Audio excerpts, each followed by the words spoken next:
Your heart doesn't slow down when you sleep, it moves through a precise, choreographed sequence that reveals more about your health than almost any measurement you take while awake. Most people think about sleep in terms of hours. 8 hours and you're good. 6 and you're not. But duration is almost the least interesting thing about what happens when you close your eyes. The real story is written in your heart rate, specifically in how it moves, when it dips, and how it behaves across the full arc of a night. A person who sleeps 8 hours with a chronically elevated heart rate can wake up more exhausted than someone who slept 6 hours with a deep, well-timed physiological dip. The clock on the wall tells you almost nothing about whether restoration actually occurred. Here's the first thing worth understanding. During deep non-REM sleep, the slow-wave stages that dominate the early part of the night, your autonomic nervous system shifts into a parasympathetic state. Your heart rate drops. In healthy sleepers, it falls somewhere between 10 and 20% below your daytime resting rate. For trained individuals, this means the low 40s or 50s during the deepest hours. Researchers call this nocturnal dipping, and when it doesn't happen, it matters. If your heart rate stays elevated through the night, hovering near your waking baseline, it usually means your body is under load, cortisol running high, sleep architecture fragmented, or your immune system quietly fighting something off. Studies tracking athletes found that on nights with minimal nocturnal dipping, performance and recovery markers the following day were significantly worse, even when total sleep time was identical. The dip isn't incidental. It's the point. The second thing is what happens during REM. Your heart rate doesn't stay flat, it surges.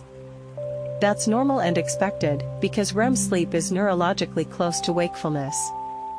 Your brain is active, your eyes are moving, and your heart follows. What's revealing isn't the spike itself, it's the timing. Healthy REM cycles arrive roughly every 90 minutes, with each successive cycle getting longer as the night goes on.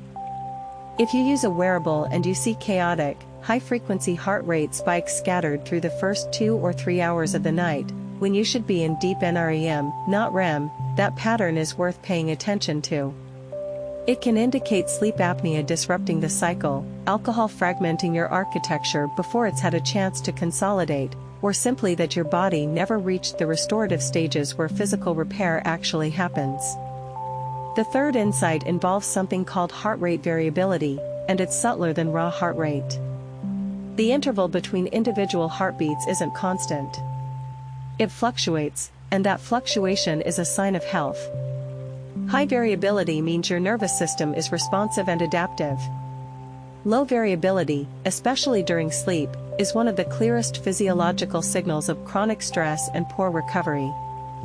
Your vagus nerve, the main channel of the parasympathetic nervous system, modulates each heartbeat in real time. When it's functioning well, those intervals vary. When you're depleted or overtrained or ill, the variation flattens. A study following endurance athletes found that HRV measured during sleep predicted overreaching syndrome, essentially systemic burnout, up to 2 weeks before the athletes themselves noticed any subjective symptoms. Your heart knew before you did. So here's something specific you can do tomorrow morning. Before you get out of bed, before you check your phone, look at your resting heart rate. Most wearables log this automatically. Compare it to your 7-day average. If it's sitting 5 to 7 beats per minute above your baseline, treat that as a signal. Scale back intensity if you had a hard session planned. Prioritize getting to bed earlier that night.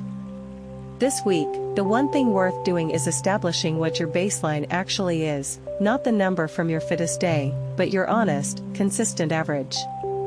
Because your morning heart rate is a direct readout of what your sleep actually accomplished. Not how long you were in bed, but what those hours did to your body.